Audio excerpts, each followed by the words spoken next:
Hey guys, welcome back to my channel. आज की video में हम बात करेंगे मैनेजमेंट थ्योरीज़ के बारे में। ठीक है, आपको पता है कि तीन टाइप की मैनेजमेंट थ्योरीज़ हैं। टाइप्स जो हैं मतलब कैटेगरी, और you can say that stages. ठीक है, पहला है क्लासिकल थ्योरी, दूसरी है human relation and behavioural science theory, जिसे हम न्यू क्लासिकल थ्योरीज़ के नाम से भी जानते हैं। ओके, तीसरी है हमारी मॉडर्न थ्योरीज़। तो जो पहली हमारी थ्योरीज़ हैं क्लासिकल थ्योरीज़, इसके अंदर तीन टाइप की थ्योरीज़ आती हैं। एक आती है हमारी साइंटिफिक मैनेजमेंट थ्योरी, दूसरी है एडमिनिस्ट्रेटिव थ्योरी, थर्ड नंबर पे आती है हमारी bureaucratic management theory. Right. Human relation और बिहेवियरल साइंस में जो थ्योरीज़ हैं, फर्स्ट थ्योरी है Maslow hierarchy of need theory, और दूसरी है ह्यूमन रिलेशन थ्योरी, थर्ड है थ्योरी ऑफ पार्टिसिपेटिव मैनेजमेंट, उसके बाद आती है theory X and theory Y, and then two factor theory. ठीक है, जिसे आप हाइजीन थ्योरी के नाम से भी जानते हैं, हाइजीन फैक्टर थ्योरी भी कहते हैं। ठीक है, उसके अलावा हमारी मॉडर्न थ्योरीज में आ जाती हैं decision theory, management science theory, system theory और कॉन्टीजेंसी थ्योरी। राइट। लेकिन आज के वीडियो में मैं सिर्फ आपको एक ही थ्योरी एक्सप्लेन करने वाली हूँ, वो है क्लासिकल थ्योरी की first theory, that is scientific management theory. Right, आइए चलिए समझते हैं फिर। तो साइंटिफिक मैनेजमेंट थ्योरी जो है हमारी, वो हमारी दी किसने थी? इसके जो फादर हैं वो है फ्रेडरिक विंसलो टेलर। किसने दी थी? फ्रेडरिक विंसलो टेलर ने दी थी, जिसको हम FW टेलर भी कहते हैं।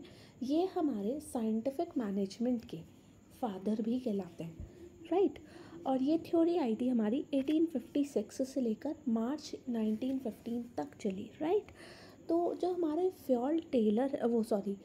फ्रेडरिक विंसलो टेलर हैं, वो अमेरिकन मैकेनिकल इंजीनियर थे, and he was widely known for his method. जो वो जाने जाते थे ना, वो अपने मेथड्स के लिए जाने जाते थे, जो कि इम्प्रूवमेंट लेकर आते थे इंडस्ट्रियल एफिशिएंसी में। राइट।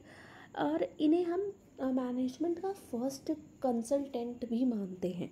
ठीक है, जो हमारे FW टेलर हैं, ये हमारे को इन्होंने मतलब पहली बारी इन्होंने स्टडी करी थी वर्क परफॉर्मेंस साइंटिफिकली के मतलब कि कैसे वर्क परफॉर्मेंस साइंटिफिकली हम कर सकते हैं। ठीक है, इसके बारे में।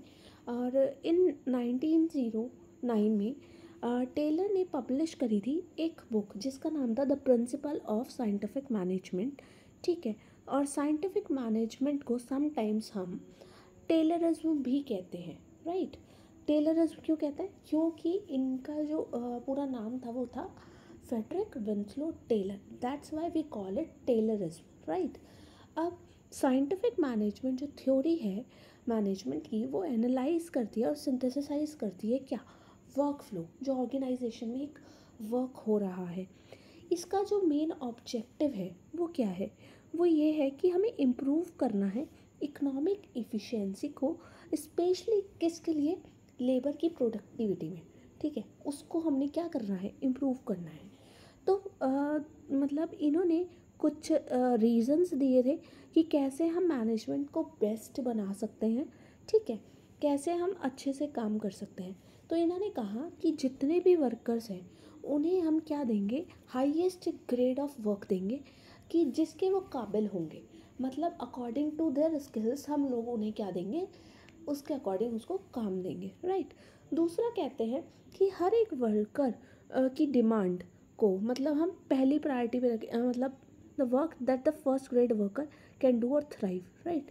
डिमांडेड जो उसे दिया जाएगा।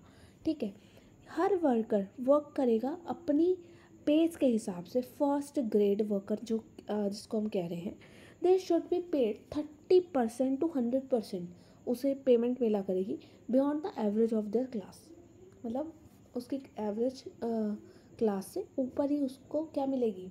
पे मिलेगी। राइट। अब टेलरिज्म में कुछ चीज़ें समराइज की गई हैं, उनकी बात करते हैं। टेलरिज्म में ये समराइज किया गया कि हम लोगों ने क्या करना है? साइंटिफिक मेथड का यूज़ करना है इन प्लानिंग एक्टिविटीज़ में। और रिप्लेस करना है एग्जिस्टिंग प्रैक्टिस को, that is rule of thumb. ठीक है, तो आपने इसका प्रिंसिपल भी है, राइट, आपने सुना होगा, है ना। तो वही, अब अगला है हमारा separate planning function from the actual work activity. इन्होंने कहा कि हम प्लानिंग को एक्चुअल वर्क एक्टिविटी से अलग रखेंगे, ठीक है, और स्टैंडर्डाइज करेंगे प्रोसेस को, टाइम को, इक्विपमेंट को और कॉस्ट को across all the processes. Her process में इन चीज़ों को क्या रखा जाएगा, स्टैंडर्डाइज पे ध्यान रखा जाएगा। वर्कर्स को सेलेक्ट किया जाएगा, अप्रोप्रिएटली उसको ट्रेन किया जाएगा उसके जॉब के लिए, उसके रोल के लिए, उसकी ड्यूटीज़ के लिए, राइट। टाइम, मोशन और फटीक मेथड की हेल्प से फिगर आउट किया जाएगा कि जो काम हो रहा है वो प्रॉपर एक्शन से हो रहा है या नहीं, प्रॉपर एफर्ट्स उसमें जो हम लगा रहे हैं सही से हो पा रहे हैं या नहीं। इन सब की हेल्प से हम लोग ये क्या करेंगे, आइडेंटिफाई करेंगे, एलोकेशन करेंगे, ठीक है, एफर्ट्स बिटवीन वर्कर्स, राइट। उसके बाद कहते हैं कॉपरेट विद और facilitate worker in the execution of the responsibility. इन्होंने कहा कि कॉपरेशन की भावना होनी चाहिए, ठीक है, ताकि मतलब जो हमने वर्कर्स को काम दिया है, जो एग्जीक्यूट किया है, उनकी रिस्पॉन्सिबिलिटीज़ जो उन्हें दी गई है वो उसे अच्छे से निभा पाए। ऐसा ना हो डुप्लीकेशन ऑफ वर्क हो जाए, नहीं, डुप्लीकेशन ऑफ वर्क नहीं चाहिए, इसलिए हम उन्हें क्या करेंगे, एग्जीक्यूट करेंगे उन्हें, उनकी रिस्पॉन्सिबिलिटी, और क्या करना, क्या बनाएंगे, कोऑर्डिनेशन बनाएंगे बिटवीन देम, ताकि पता हो कि दूसरा क्या वर्क कर रहा है। ऐसा ना हो उसने भी वही काम कर लिया और उसने भी कर लिया, जब कोऑर्डिनेशन नहीं होता तब ऐसी चीज़ें होती हैं, right. Work must be functional supervisors who have the knowledge to oversee the respective field of work. मतलब जो काम दिया जाएगा उस सुपरवाइज़र को दिया जाएगा जिसको उसकी नॉलेज हो, जो काम रिस्पेक्टिव फील्ड में हो रहा है, और वो उसको क्या कर पाए, मॉनिटर कर पाए अच्छे से। क्योंकि अगर वो खुद ही नहीं जानता होगा कि काम कैसे होना है, क्या करना है, तो क्या वो मॉनिटर कर पाएगा, नहीं कर पाएगा ना। तो सेम वही कंडीशन है, right. Responsibility should be specifically allocate होनी चाहिए वर्कर्स को और मैनेजर्स को, ठीक है, और प्रोवाइड करेंगे financing incentive as a motivation for employees, और ताकि वो रिवॉर्ड के चक्कर में, पेमेंट इंक्रीज़ के चक्कर में या फाइनेंशियल मोटिवेशन के चक्कर में वो क्या होगा, प्रोडक्टिविटी इंक्रीज़ हो जाएगी। तो ये इन्होंने यही बोला कि हम लोग फाइनेंशियल इंसेंटिव भी देंगे ताकि एम्प्लॉयज़ का मोटिवेशन लेवल इंक्रीज़ हो जाए और प्रोडक्टिविटी भी इंक्रीज़ हो जाए। तो आज की वीडियो में बस इतना ही, मिलते हैं कल नए टॉपिक के साथ। नया टॉपिक क्या होगा, हमारी नेक्स्ट मैनेजमेंट की थ्योरी। और तब तक के लिए bye, take care, have a nice day, stay tuned.